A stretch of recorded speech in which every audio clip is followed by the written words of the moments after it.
aha, we're recording now. It recorded a minute after we started last time too, so it wasn't me. Oh, that's great. So I started writing in third grade. My teacher, I went to Parkview School, was Miss Rex, and she read Little House on the Prairie books to us that year. We read all of them. And that's when I decided that I'd like to be an author. But Laura Ingalls Wilder, her life was so exciting, and I thought mine was so boring. So I decided that I had to make up some things. I had to do some things that would be worth reading. And so I don't know how long that went on, probably a week. And my mother got a phone call from Miss Rex. And so I got in some trouble for trying to find an interesting storyline. And that was when I decided fiction was my thing. And the books that I wrote when I was younger, third grade, 10, 11, they were, my dad gave me his typewriter. It was his typewriter. And so I put them together and I cut out illustrations from magazines. And I started out really early doing what I still do, and that is having fun with names. And this may or may not be a name you're familiar with. We went to the same Sunday school class at Trinity Methodist Church in Fairview. And so her name was, and still is, Debbie Collins. And that was my first heroine, was named Debbie Collins after a little girl I went to Sunday school with. And so my dad, he was very encouraging all the time. And he introduced me to Esther Kellner. This is one of her books called Out of the Woods. And I believe, Melissa can verify, you can get all of Esther Kellner's books at Morrisson-Reeves Library. And this is something that she wrote to me a long time ago. It said, with my best wishes to a writer of the future, Esther Kellner, Merry Christmas, 1964. And that, you just never know, something that you say to a child or encouragement, anything you might say to a child can make a big difference to them. And Esther certainly made a big difference in my life.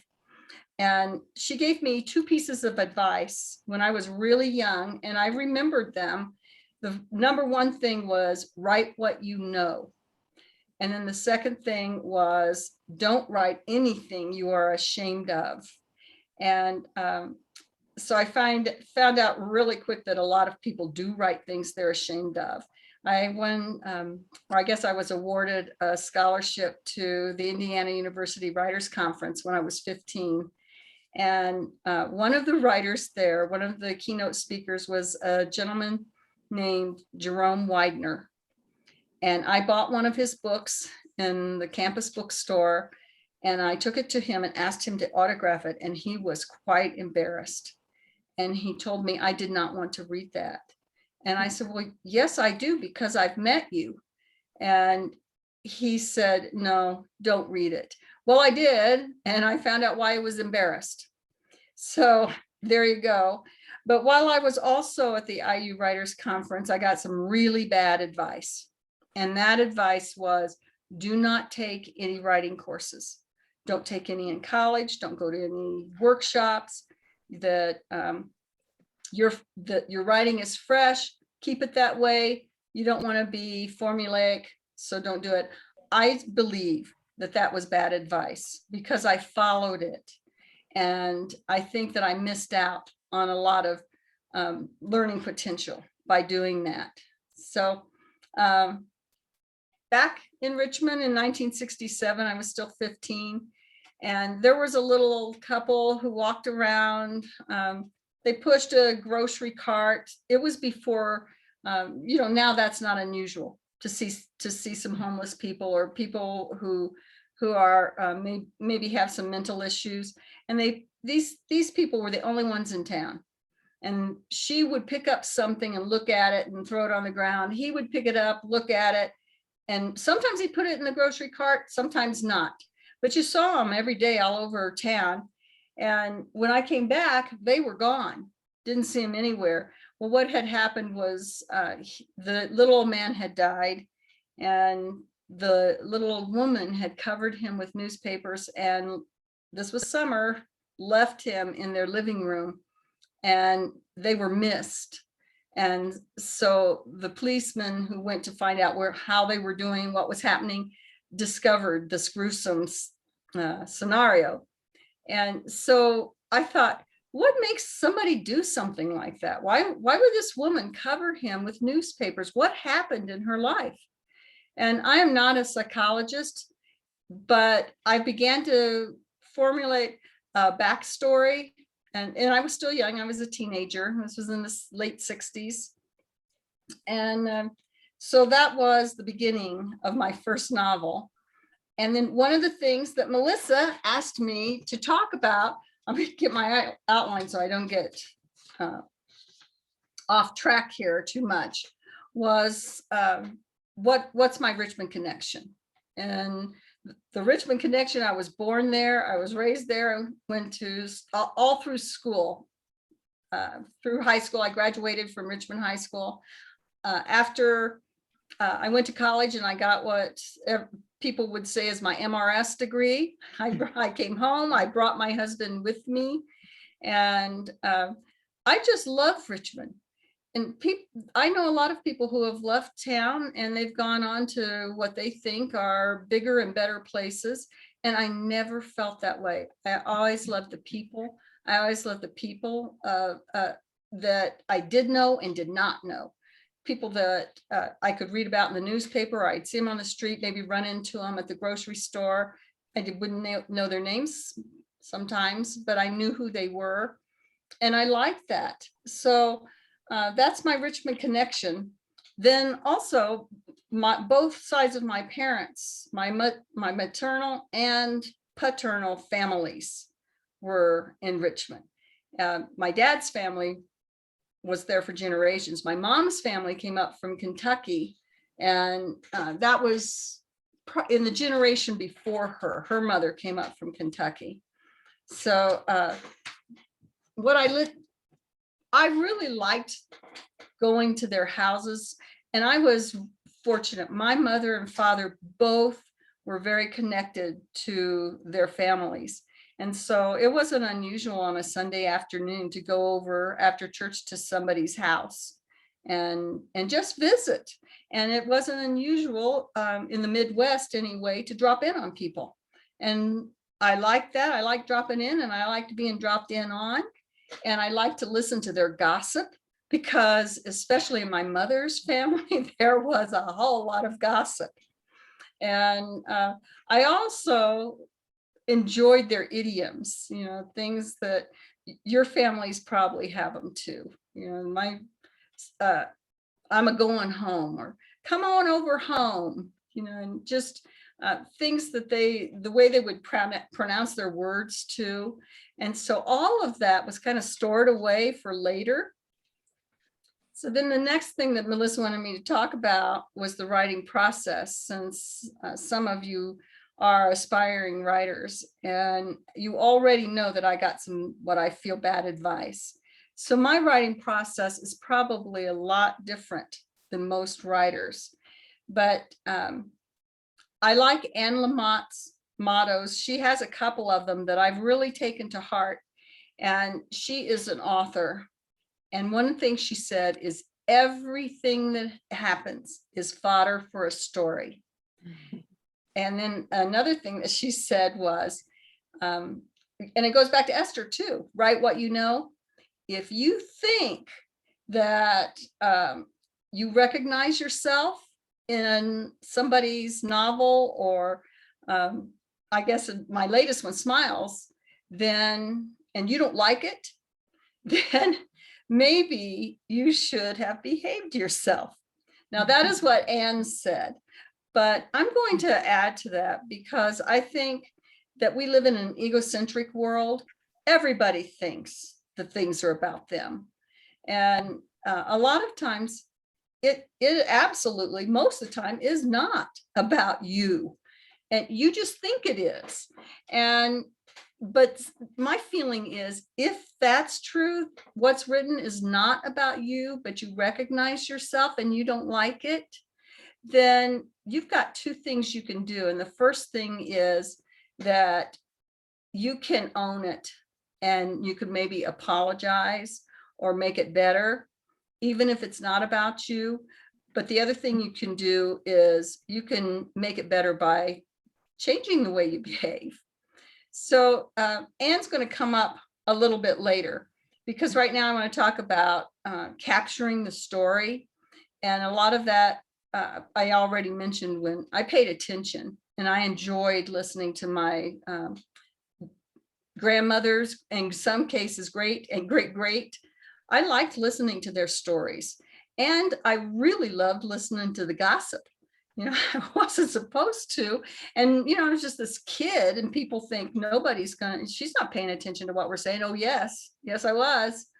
And so along with paying attention, I have it's not a photographic memory, but I have an astounding memory, and it is a two-edged sword, because I not only remember what people say, I remember where we were, what was going on around us.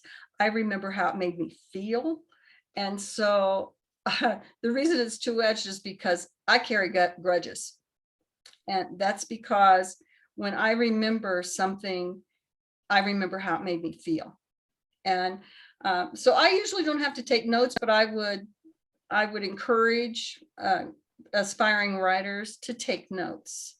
And if you want to be absolutely sure you get things right, you could also audio tape, videotape, and that is exactly what I did with my first novel.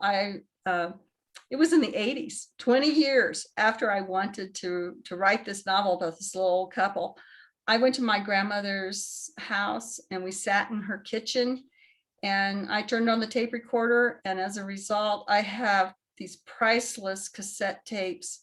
And sometimes she sings, and she tells me stories. I ask her things like, how did you make toast in 1920? I asked her how she had a baby at home. I asked her, I would name a place in Richmond, and I would say, what was there when you were a kid? What was there when you were a teenager? How did you get married? Where did you get married? What'd you do on your honeymoon? And so she would tell me these things, and I guess the gift that I got from that, not only can I listen to my grandma, and if I close my eyes, it's like she's right there across from me still. But the other gift is that in 1986, I had a 6-year-old, and she and her little friend were playing outside, and in the tape, you can hear them playing. In one of the tapes, my son, who, if she was 6, he was 11, and he was sitting at the table too, and he was asking her questions. And I get to hear his little voice and her little voice. So taping things are just really wonderful. And so back to the unconventional style, I was asked both by Melissa and Steve Martin, who is he a research librarian, Melissa, at Morrisson-Reeves? Yes, he still works with the Information Services Department. Well, he is a writer, and he told me he writes every day, and he gets up at 5 a.m. and he writes. Well, I'm unconventional. I don't do it that way. I usually have a late night inspiration, and I don't have a pad and pencil by the bed. I get up, and I hear these stories in my head, and I hear the dialogue, and I hear the opening sentence, and maybe 2 or 3 paragraphs even, and I just get up and I start writing, and sometimes it's 2 or 3 hours later. And my first novel was that's In the Shadow of Her Hat. There's a suicide scene, and I think it was probably early 80s. That suicide scene played out in my head, and I got up and wrote it. And that was, for the longest time, the only chapter of that book. And so let's see, we're going to turn around. So I have to be inspired to write. I'm not like Steve. I have to get that motivation, and I have to be moved to do it. But when I am, boy, it just takes off and I get into a zone. And here's where else I'm unconventional. A lot of people can tune things out, but I can't. So if I'm in the zone, and maybe my husband will come in and ask me just the simplest question, it's like poof, gone, and it's over.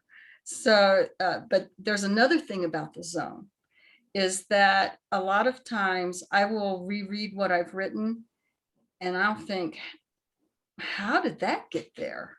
You know, it's a miraculous thing. And sometimes when I'm writing and I'll think about where I want something to go, and I'll start, and the next thing I know, it's 3 or 4 hours later, and it has gone a completely different direction. It's as if the story took over itself. And I think that is one of the reasons that I really love to write, because and people love to read for the same reason. It just takes you away, and you can travel, and you can be in completely different time zones and environments.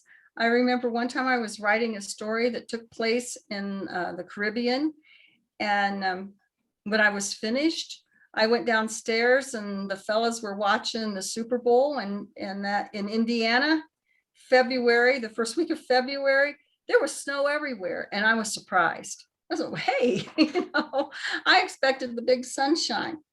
So after I interviewed Grandma for this story that I wanted to write about the little old couple, I was telling my husband about it, and he said, why don't you do something more immediate?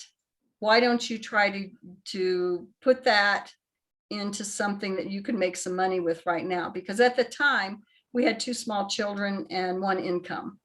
So I did. I took some of the stories she told me, and I noticed that in our hometown paper, there was no history column. So I wrote some articles. I wrote a letter to the publisher. Well, no, not the publisher, to the city editor.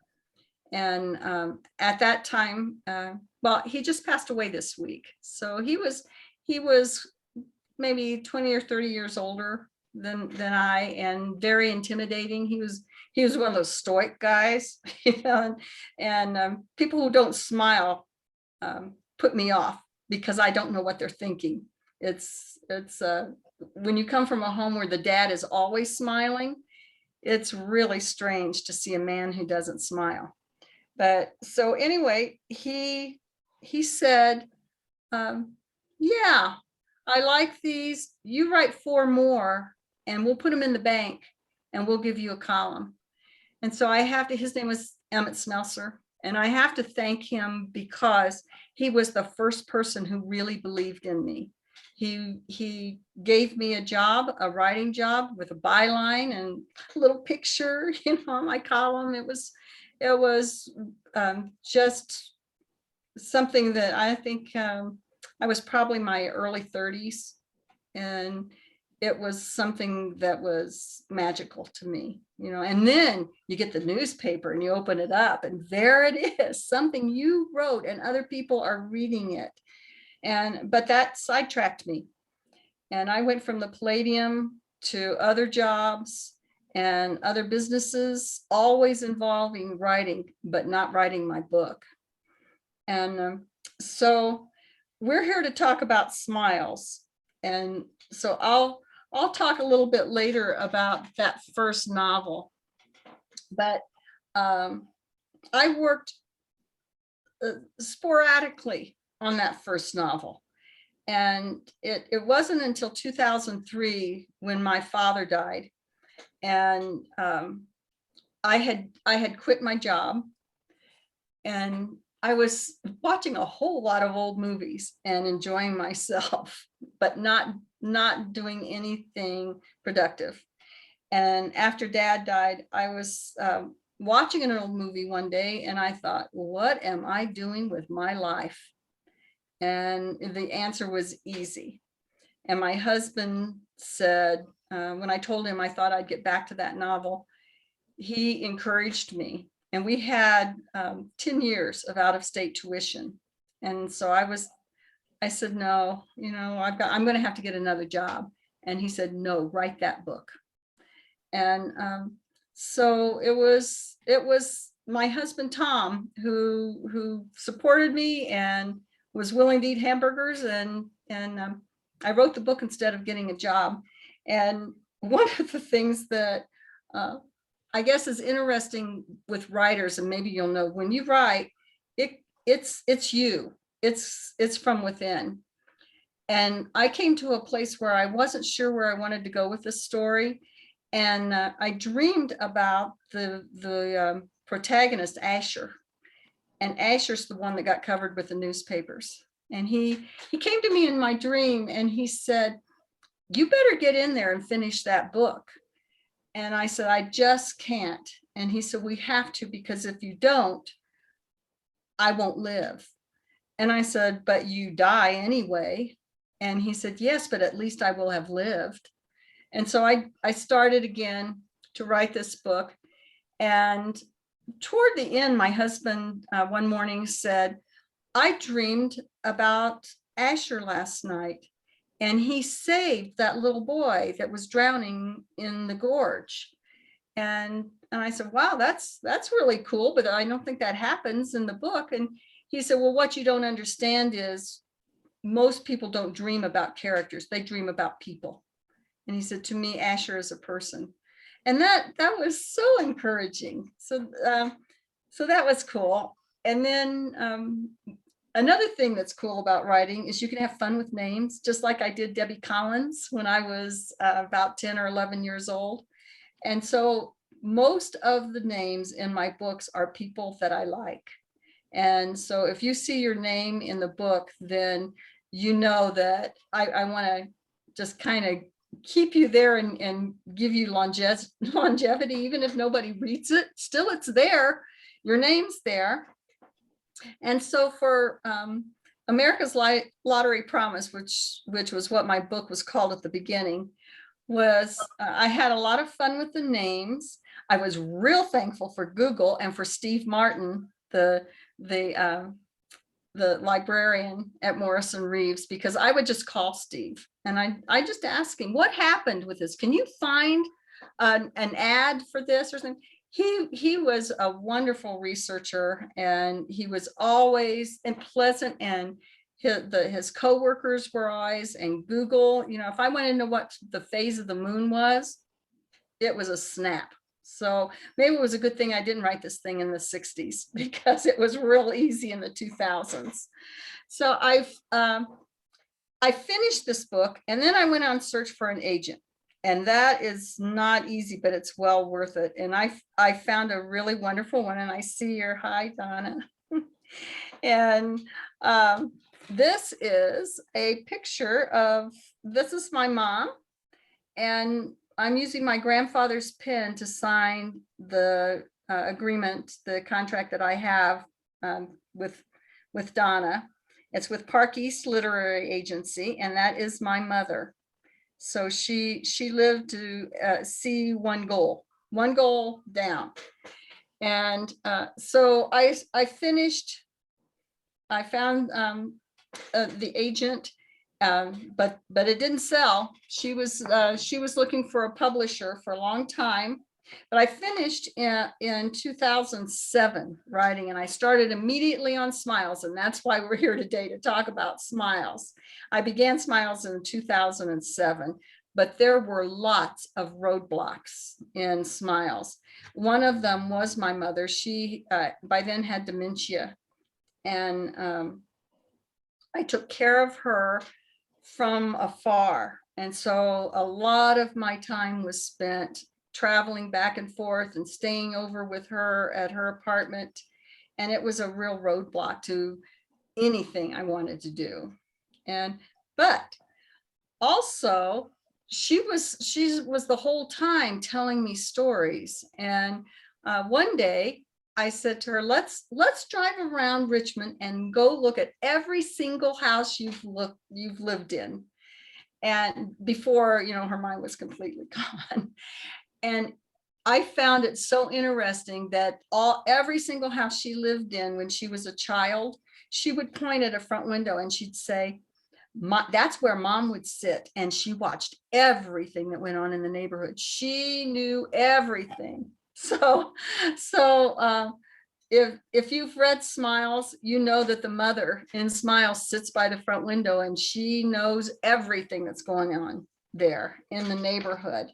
So, and then another plus to going over to Richmond and staying is that one of my mother's sisters, she's acknowledged in the book as a favorite aunt, and I was able to interview her a lot, but I was very close to her. She lived about maybe 2 blocks from us in Richmond, my husband and me and our children. And I would stop in Midwest. I'd see her mowing the lawn and I just turn down the street and go talk to her. And she told me lots of stories. And then I had an aunt in Nebraska. She's also acknowledged. Her name was Mary D, and she passed away last week as well. But she told me a bunch of stories, and her stories were hoots. They were really funny. And you will find the stories that my mother, my Aunt Nadine, and my Aunt Mary D told me in this book, Smiles, because Smiles is it is a novel, but it is based on actual events, actual people. And so that's where we need to talk about that too, because you can't just spill your family secrets and not disguise who these people are. So at any rate, mom lived with us for 9 months before she died, and I would put on home movies and she would tell me, she was in her own world most of the time. But when I would put on these home movies, she could tell me everybody who was in it, where it was, where they were from.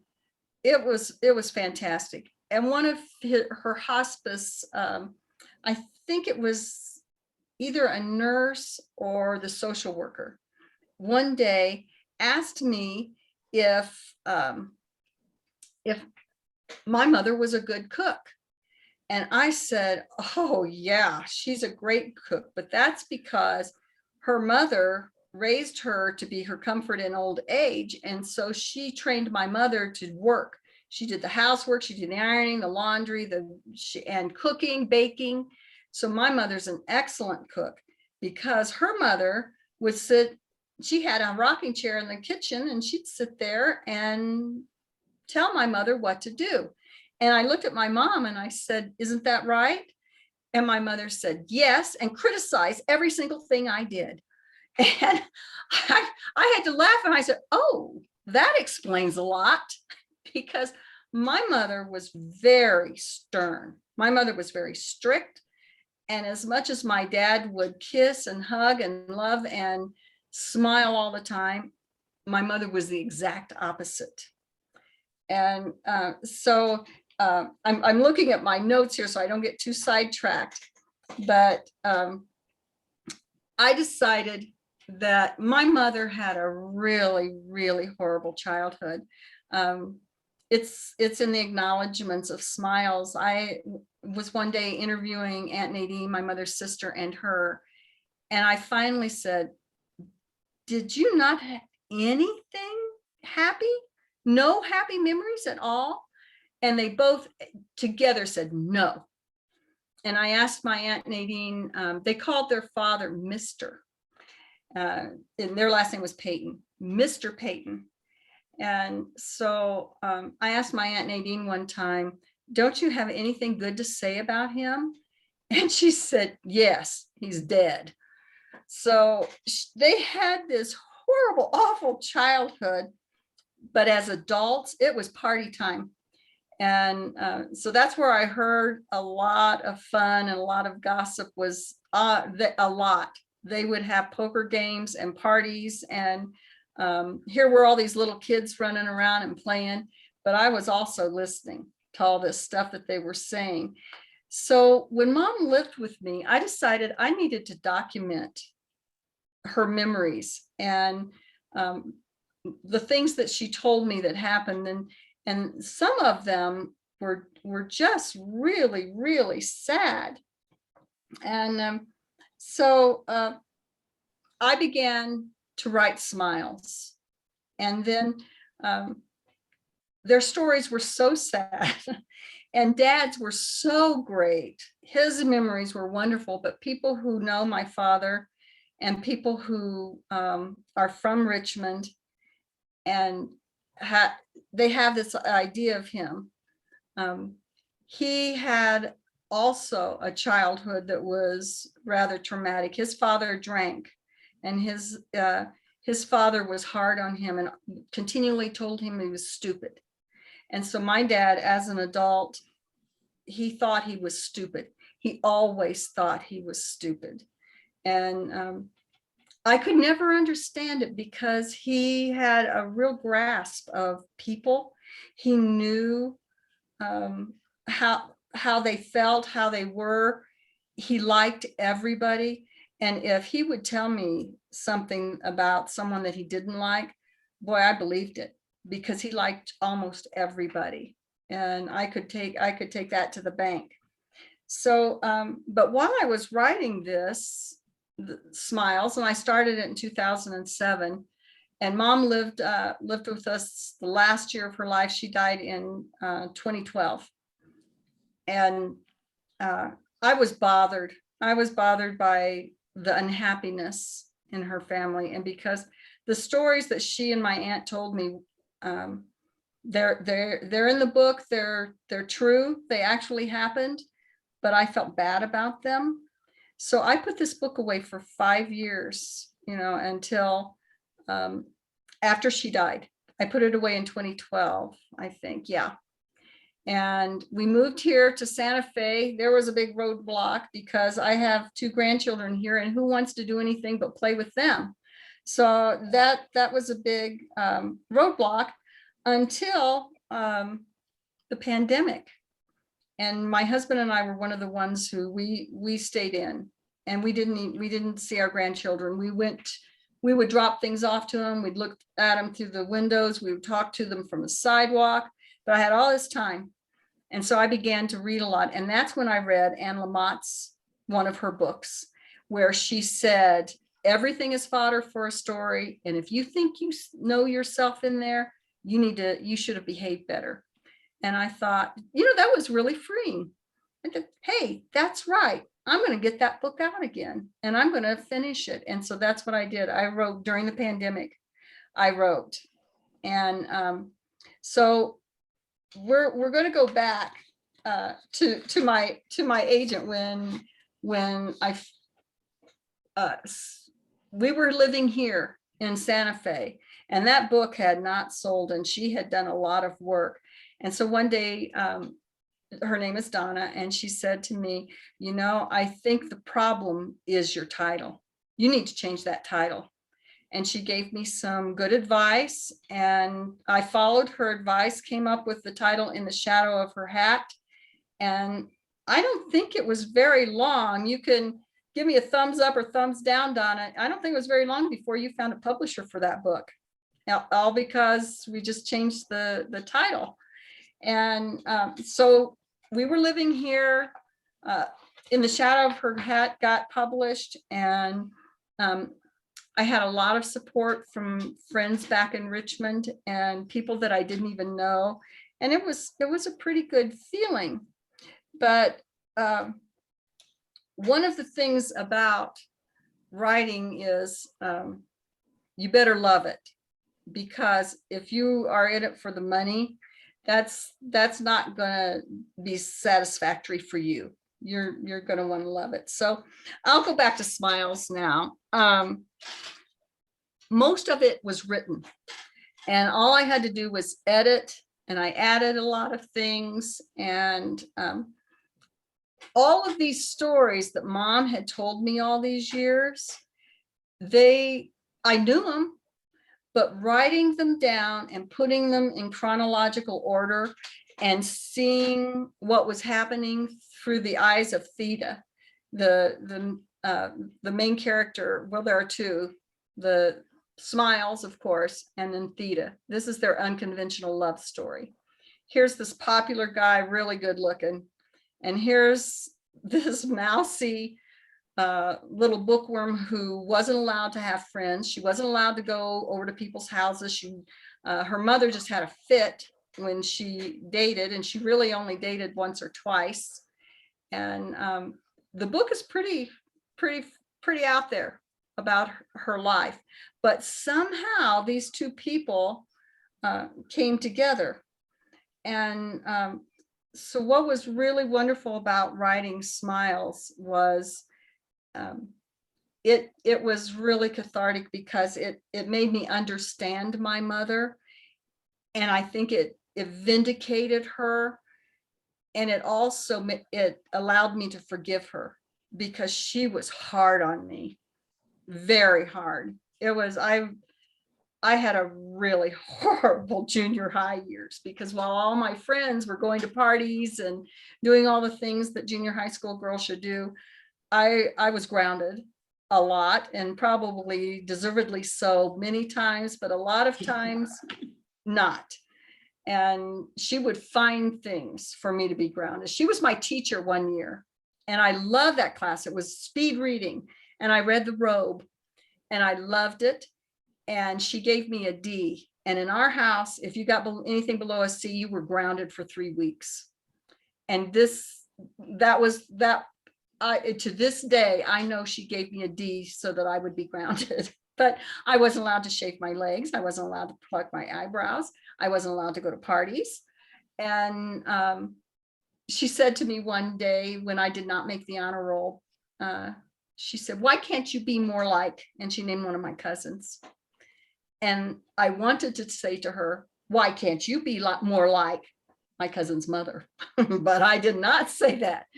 And so I felt the writing of Smiles helped me to forgive her, because I know why I was grounded all the time. I know why she didn't want me to grow up. And that was her. And when she would say things to me like, "Well, I wasn't allowed to do that. Why should you?" She said that to me a lot. And whenever I would bring up things that my brother could do, or that he could have, or he didn't have to do a lot of work, she would say, "Well, he's the boy." And to her, that was the case. He's the boy. So I was able to forgive my mom. And then, so I've already told you that most of the stories are true, but not all of them. I don't know where we are in the slideshow. Are you showing the slides, Melissa? In your outline, you didn't say when to start. I thought you would. Oh, okay. I thought you were going to show it while I was talking, so then people didn't have to look at me all the time. Well, yeah, that's the beginning. That's something that Dad told me. Always smile at your baby.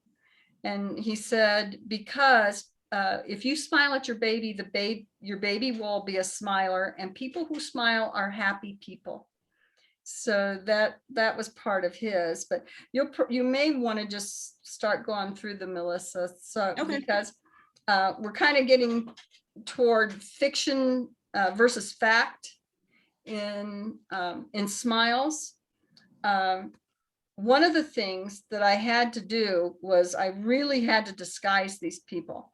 The brother and sisters of my mother, she had 7 older siblings from another father, and then there were 4 of them who were from the same father. But in their family, there were no halves.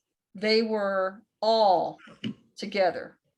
And this is the hills of Kentucky, my mother's salvation. That's her with some of her cousins, because that's the only place she was free.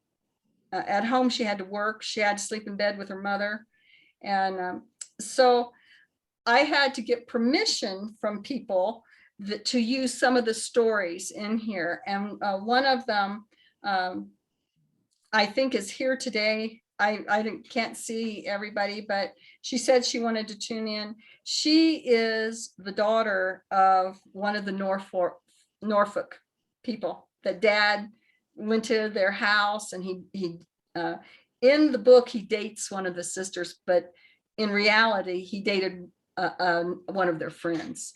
But I just love these two women, the mother and the aunt of one of my friends. But I got permission to use the first names and the circumstances of their family in the book. And then there are facts that I wanted to use. And Tom Bartle, whose family owned the Hoosier store, he told me lots of things that I couldn't possibly have known about the Hoosier store. And here's Springwood Lake. Dad was a lifeguard. He had 2 scars on his shoulder, and that's in the book of how that happened. And then if you go to the next slide, Melissa, my mother never worked at Springwood, and neither did my aunt, but that's a storyline in the book. So there's a lot of truth, but there's also storylines that kind of mask who the people are. Of course, all of their names are changed. One that was changed that it didn't take a whole lot of work for me was that my mother's older brother was named after their father's favorite jockey. And in both of my novels, I have main characters named Eddie. That was my grandpa's name. And I found a Churchill Downs jockey who won the Derby one year, and his name was Eddie Ambrose. so I just adapted that to his name. Okay, here about the casual racism. This bothered my son a lot, and he wanted it out of there. But I wanted to leave it in. And for those of you who read the book, did you catch that casual racism? And the reason that I put it in and the reason that I didn't take it out when my son wanted me to was because that is the way it was in the 40s, and the way people were treated and just dismissed. And I felt that it was important that be in there. When my son didn't like it, I thought, well, that is bad. Maybe I should, because people won't understand. My son didn't understand. Maybe other people won't understand. And then I thought, what is art? Art makes you think. And so I left it in.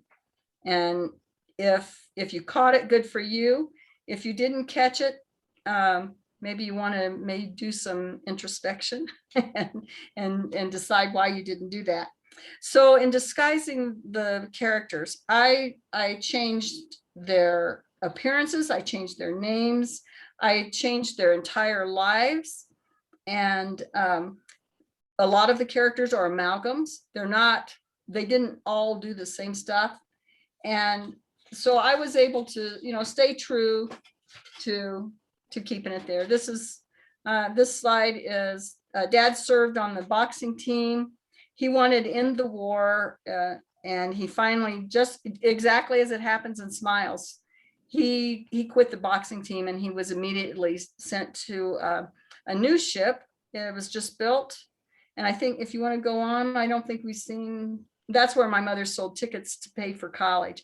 And my Uncle Mac, the Eddie character, loaned her $50 one year because she came up short. And if it weren't for him, she would not have been able to continue, at least continually going to college and finishing. But where I want to get to is this is the record, the real one that my dad made. It's a hoot. I loved it. I used to listen to it continually when I was a child, because at the end, he says, "Naked in the car, man, I'm telling you." And I just thought that was so funny. And that was the record that he made. And it says the USO Club, but it was made on the boardwalk in Virginia Beach before he shipped out. But one of the real life characters, is Dick Tiernan, his coach.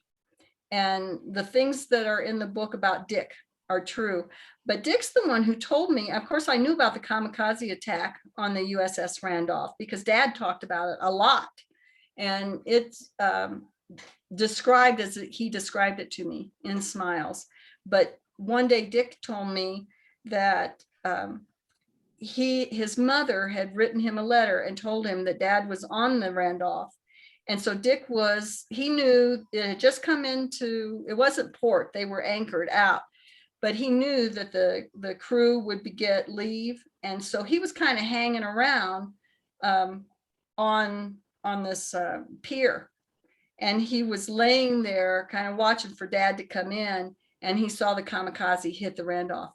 And he told me that when he saw that, it was the most helpless feeling, because he knew that this kid that he had coached all those years was on the ship.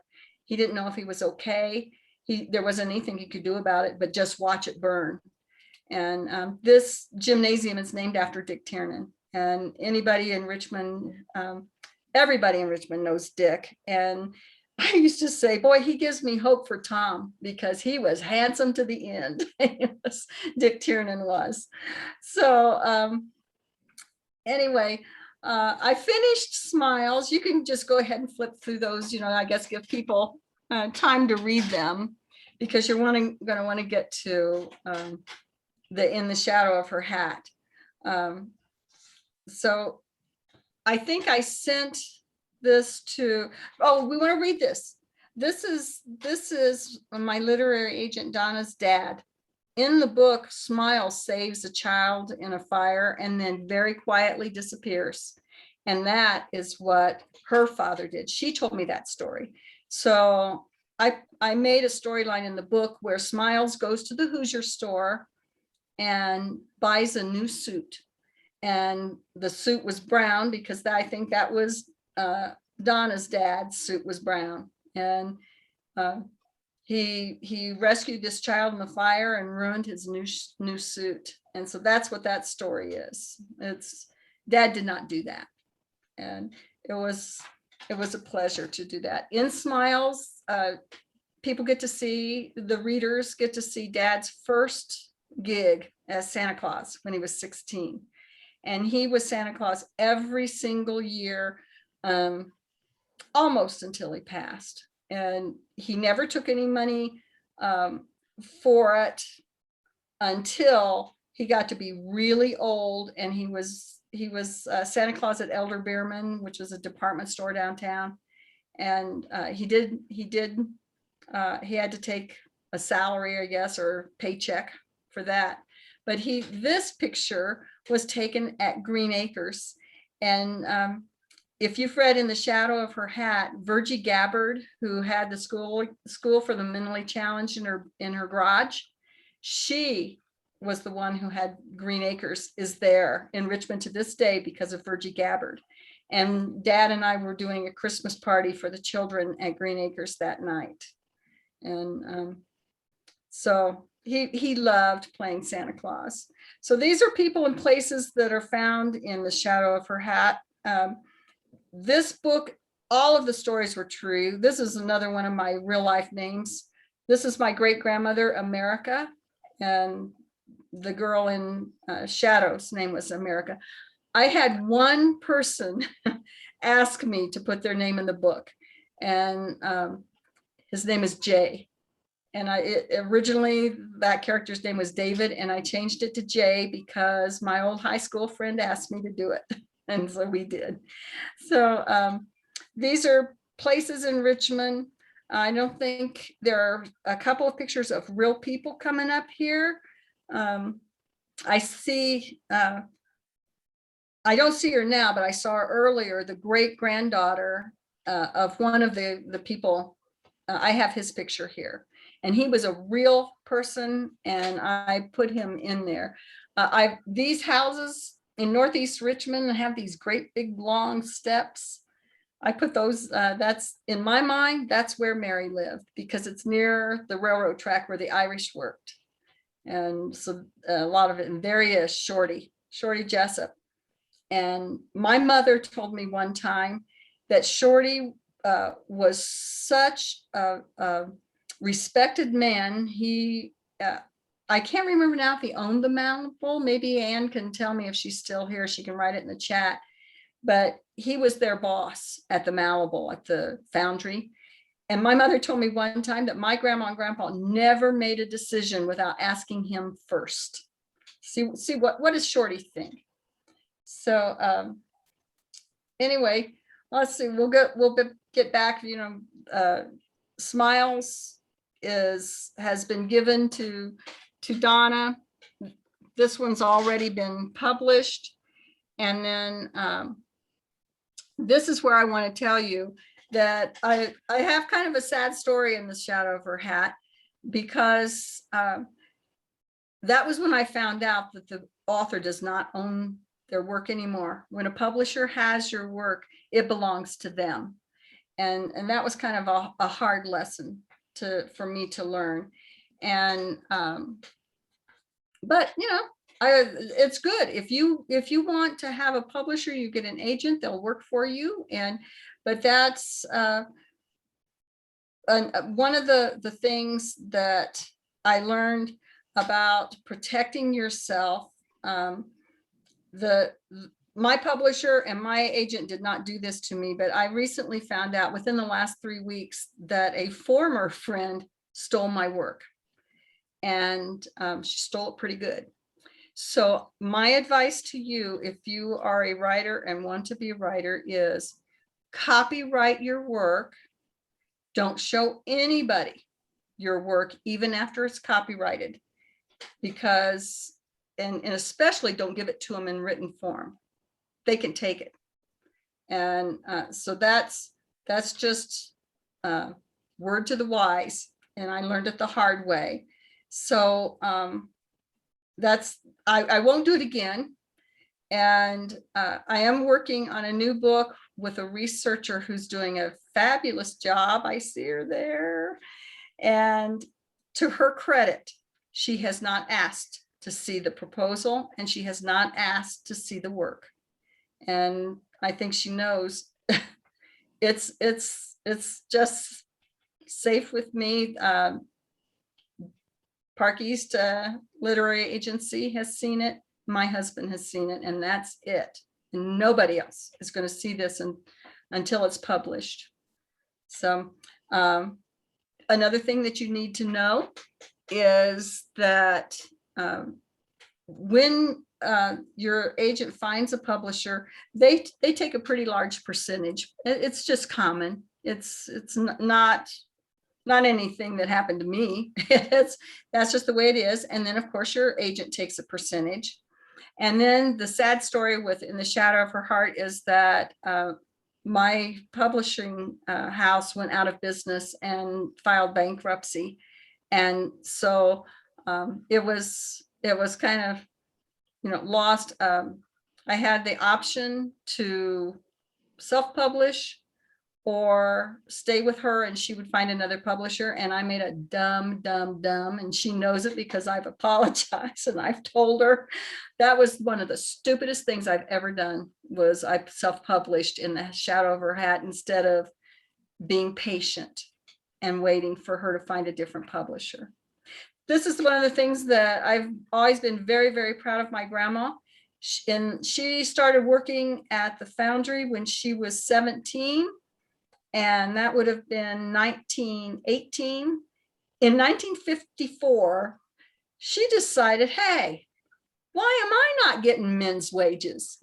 And so this is in the book, America does it.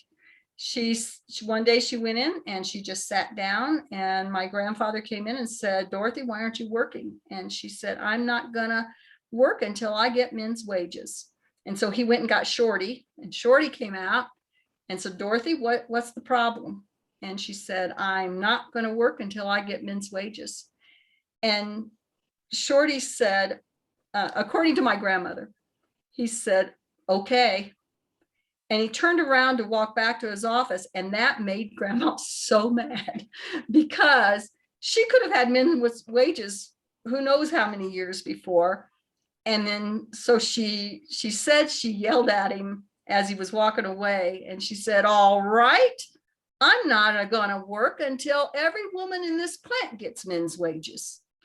And they did. So I could just think, I'm so proud of her for that. She was ahead of her time. So anyway, this is Virgie. I don't know if her daughter Jenny's here or not, but I think she is. I just can't see her. But she had a son who had cerebral palsy, no school in Wayne County would accept him in kindergarten. And so she started a school of her own for other children with mental challenges in her garage. And in the book, Mary happens upon her. And I described Virgie in the book just like you see her here. She was wonderful. Everybody loved Virgie. And the whole city of Richmond should be thankful for her. But so are we about finished with these slides? Yep, we just have this one and then the one with your information on it. Okay, well, this is, if you'll just hold off with the information, and because I have one more thing to say. This is the old Morrisson-Reeves library. A lot of us were not happy when they tore it down, and they started, they built a beautiful new building, and they incorporated a lot of things. And when I was a little girl and I would go to the library with my mom, the adult section was what they called in the stacks upstairs. And they had the floor, and you could look down, and there were grids and the spiral staircase. It was just a thing of beauty and awe, you know, and they put those things into the new library. And The floor grids we use as coffee tables. yes, that's what We'll have the Tiffany Vicki, I see windows. Vicki Schrader there. Vicki told me that. She said she did some work on that on the floor, but it was actually the table. Yep, Yeah. it's the table, and we still have the spiral staircase. It's more decorative.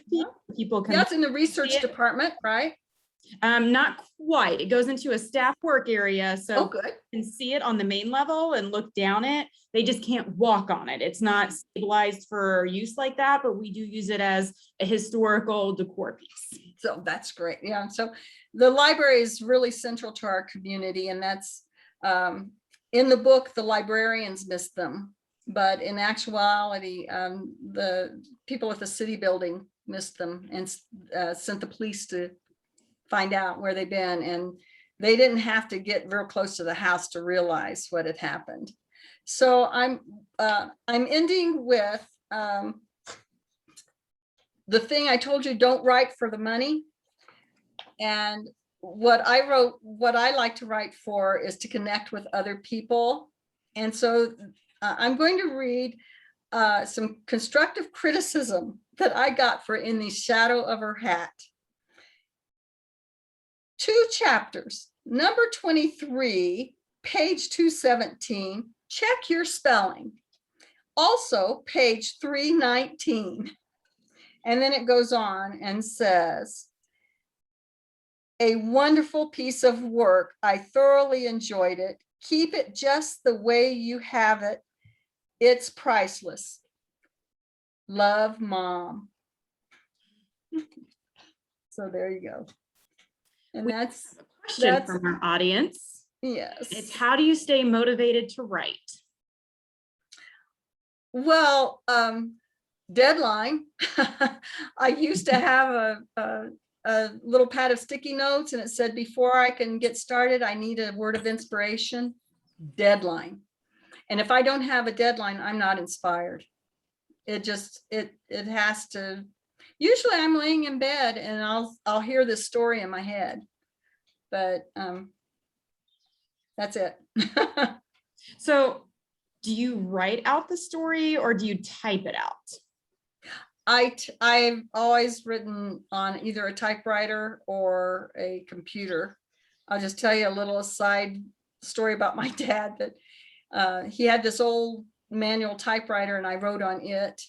And when I graduated from high school, I wanted an electric typewriter, and you just hit the button and the thing zings and goes back. And I went in to look at them, and I had a job, and I thought, I'm going to buy myself this electric typewriter. And the guy would not sell it to me. And he said, you don't want an automatic return because they wear out. You're gonna want one that's so. I don't know, it was that day, it wasn't very long. Dad asked me to get something out of the car for him. And I went out to the car to get whatever it was he said. And there was this electric typewriter there with a manual return. So the guy at the typewriter store knew that he had bought this typewriter for me. And so he was going to talk me out of it. So I wrote on that electric typewriter. Oh gosh, that thing was heavy. It was heavy. And I wrote on that until probably, what was it, 1999? People began to get their computers. Probably. Yeah, so now I write on a computer. This is my little office in here. And I thought, boy, this is great. It's kind of, it's in the end of the house. Nobody's back here. I write on the kitchen table.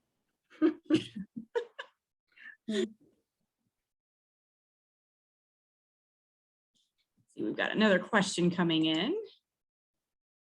It's actually more of a statement. They can't wait for your next book. You're doing fantastic. No, thank you. You say, I haven't quite finished Smiles, but I'm quite enjoying it. And Oh, good. I didn't live here until probably early 90s is when my family moved here, but I'm recognizing some things because working at the information services area of Morrisson-Reeves, like I've looked up these areas, and so to see a story associated with it has been really fun. It's been like Yeah. a scavenger hunt. Yeah. So it's hard. It's I'm glad to hear that, Melissa, because I often wonder, do people in Richmond like this book? Because I have a lot of support, especially from my high school graduating class. And I wonder, is it because they know these places and some of the people, or, you know, does it not matter? So that's something I can't say. I can say Richmond citizens do love the local books. They ask for them when there are books by authors from our area or about our area, or our area might be used in it. So we do get those books because our community wants them. So Oh, good. Good. That's good to know. I see somebody typing and, oh, it's Mary Jo. Hi. That's one of our favorite people in the city of Richmond, one of the biggest proponents of our community. So we have another statement from someone, and they love that you are keeping Richmond alive. oh, well, I hope Richmond stays alive. I love to come home and visit her. Love to see our old friends. And we're doing something different this year when we come home. You can see on the bottom, we'll be there in October. And we have realized as we've gotten older that it takes a lot of work, no matter how much you enjoy your friends and enjoy having them visit you. It is a lot of work. And so we're going to stay at an Airbnb owned by a kid that, well, he's not a kid, he's an adult now, but he was my mom and dad's paper boy. And when I booked this Airbnb, and it's across from the depot, it's in the Star District. I'm real excited to be in the Star District, but I just signed my name. I didn't say who I was or anything other than my name. And he came right back and said, I passed papers to your mom and dad. It was the highlight of my day. So I'm excited to be staying in his place. So we have another statement, and it's like, I'm not from Richmond, but I enjoyed it. And that was from Becky. Oh, good. We have the question, can you say if your new book will have more stories of Richmond? A lot, but I have signed an agreement that I can't talk about it. It's not with my agent, but it's with someone who's doing the research. And, you know, it's one of the things I told you about was a hard lesson. And so she and I have both signed a pretty extensive agreement. She's not going to talk about my book, and I'm not going to talk about it, but I think it's safe to tell y'all that, oh yeah, it's Richmond, and it's another true book. It's gaining interest with a few people. Well, good, Donna. That's good to know. She had one offer already, but it was puny, so we turned it down. It was, you know what, Donna, it was scary. What was scary were there were a couple of articles in it that said that the author would be responsible to pay for this, this, and this. And my husband and I felt like that was a little bit like signing a blank check, and that was scary. But Yeah, that yeah, was a new one. That was a new contract. He had it wasn't anything like his old one, oh, which was well, way so his better. old one wasn't as scary, huh? No, not at all, actually. Yeah. Yeah. Mike Ferris publishes with him, and he gets the old contract every time he comes up with a new story. So he Hmm. gets the old contract. The new authors get the new contract, which is, tough.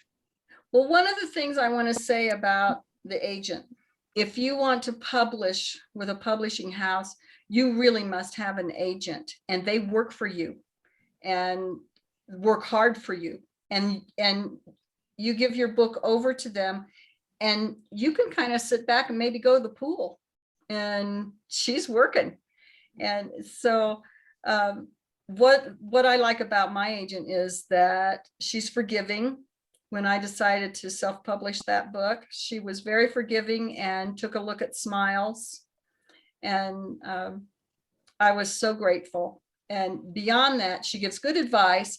And with the offer that she talked about that was puny, she did not say that, but I could read between her lines that she wasn't real thrilled. She didn't say it, and she didn't tell me what to do, but I could kind of tell that she was also where she wanted me to go. Good advice too. And that's another thing about an agent, prospective writers, is that you get real good advice, even if you don't go to writing classes. And would you recommend like just if anybody is interested, what a writing, I don't know if it's a class, a conference, what they call the sessions now. Would you recommend attending one before or after you decide if you want to be a writer? Well, I can't really say because I've never been, but Mary Fell, who is a professor of literature and English at IU East, she goes to, would you call it a conclave? And it's for writers, and it's a big house. Lots of people go to it, and they have, I believe they have sessions as well as you have time alone to write.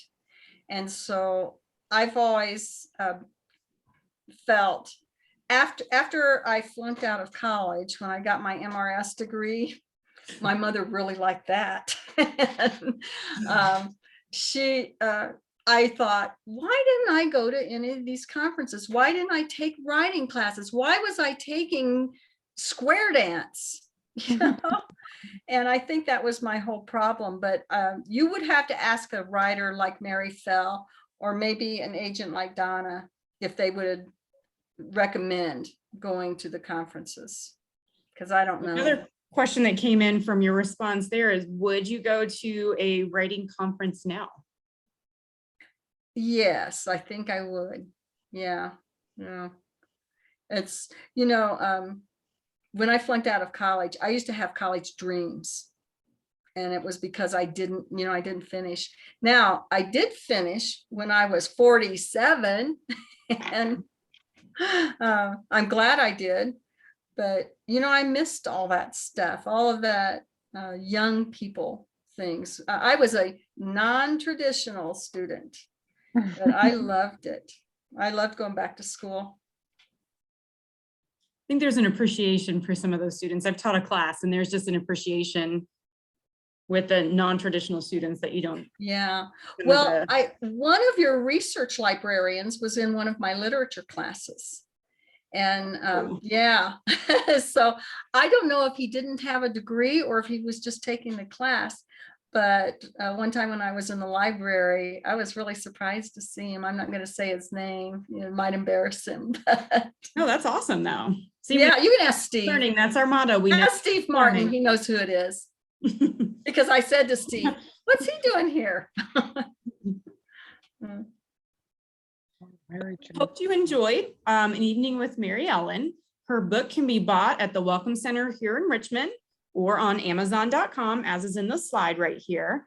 If you enjoyed this program and would like to meet Mary Ellen in person, we will have her, and you can get a signed copy of her book here at Morrisson-Reeves Library on Friday, October 22nd at 2 p.m.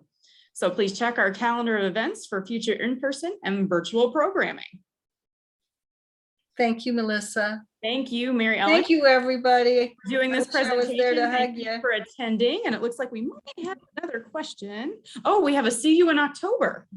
Yay. For our audience Yes. members, we'll be seeing We'll see you in Mercurio's Pizza in October. you. Oh, there you go. And Yeah. how do you keep track of your stories? Oh, is that a question? How do I keep That is track a of question them? that's come in. How do you keep track of your Well, stories? you know, they're like little children. You know, I think even my mother's mother, who had 11, she kept track of all of them. And they really are. And that is why any of you who are not writers, I have a friend who's right there, and she saw what it did to me. It just destroyed me when somebody said something negative about In the Shadow of Her Hat, because they're like your children. They're part of you. But you know, how would somebody that's not a writer, they don't know that, you know, so, but that's how you keep track of them. All right.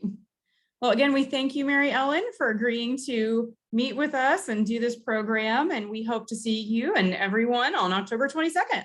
Yep. So everyone have a good evening. Thank you so much. Thank you for spending time with us, everybody. I appreciate your time. It's valuable. And Mary Jo, you go enjoy the lake. You've taken a whole hour away from it. Bye. We will see everyone later. Thank you. Thank you, Melissa.